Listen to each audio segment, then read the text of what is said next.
Last month, the Milwaukee Fatherhood Initiative held its 18th annual summit at Destiny Youth Plaza. Hundreds of dads attended. There were speakers, vendors, and workshops to assist fathers with resources and to make sure the dads are aware of the assistance available to them.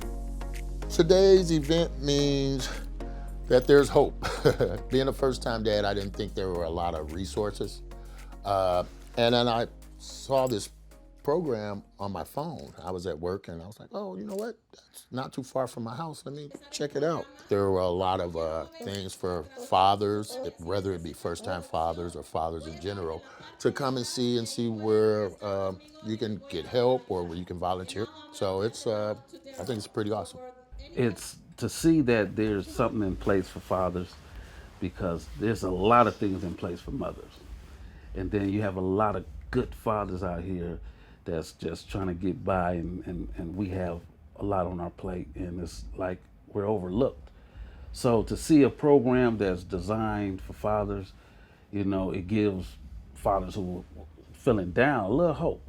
Many of the dads were single fathers. Others were first-time dads. 54-year-old Robert Cooper was both. 54. 54. Yeah. How has that been for you? At first, it was a little scary, but look at this face. After that, it was like, thank you, God.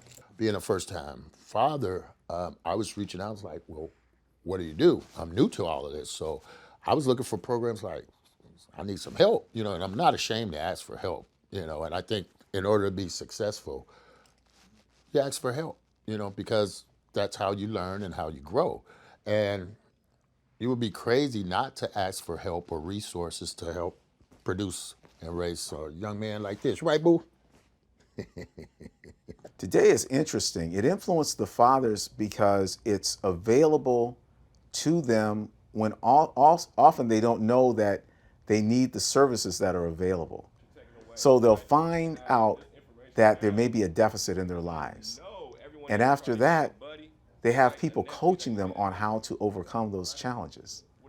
They get the tools, they get the resources.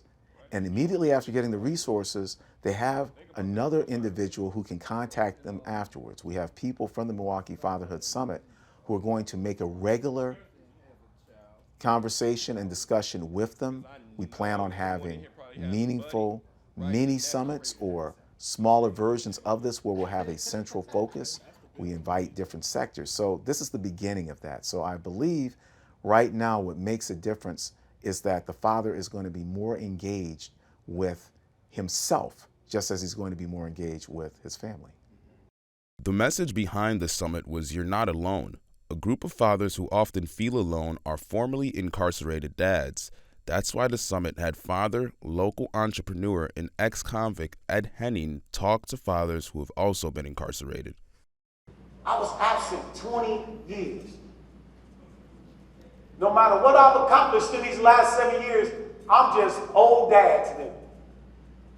Very humbling experience. I was introduced today as somebody that was a living legend in my community. Not to my kids.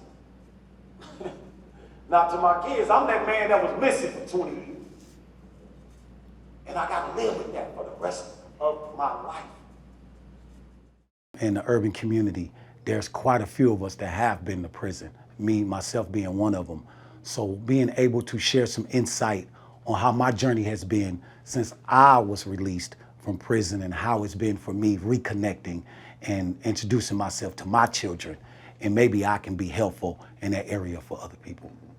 Right, sometimes we say things like, walk it off or man up. What does that mean, right? And what does emotional health look like with regards to managing things like anger or even love? Today we offered a workshop for about 2 hours called Intend Dad. Intend Dad is all about the intentionality with regards to fathers and our impact on increasing healthy birth outcomes and, of course, in reverse, decreasing infant mortality. So fathers got together and we asked essentially one key question. That one key question is, do you plan or would like to become a father within the next year? So based upon the answer to that question, fathers were able to discuss things like prevention, intervention, healthy relationships, if the answer was yes, and things of that nature. So the focus was to have a safe discussion, right, in a productive space around intentionality with regards to the value of fatherhood as it impacts our community. Mayor Cavalier Johnson also spoke at the summit. There's a myriad of tools, a myriad of services that are here. And I want for the fathers who are present at today's event to take a look deep within themselves to know where they are in their fatherhood journey and to go to the resources that they need to improve the position that they're in right now. Even in my household, I have to partner with my wife on how to raise my children. Absolutely. Right? So even if the individual, your wife or the child of your mother is not in the home with you, why don't we still partner with that woman to raise our child? I want them also to take away the fact that they're not in this alone. They're not.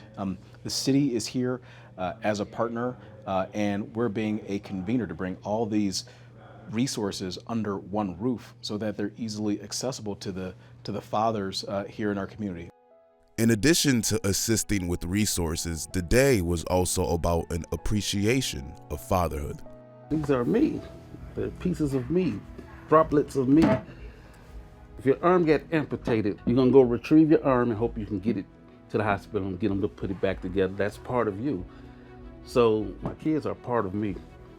If I had 10 of them, I would have to do the same thing. It's no disowning or this child has an attitude with me, so I'm gonna give up. No, I gotta keep pushing.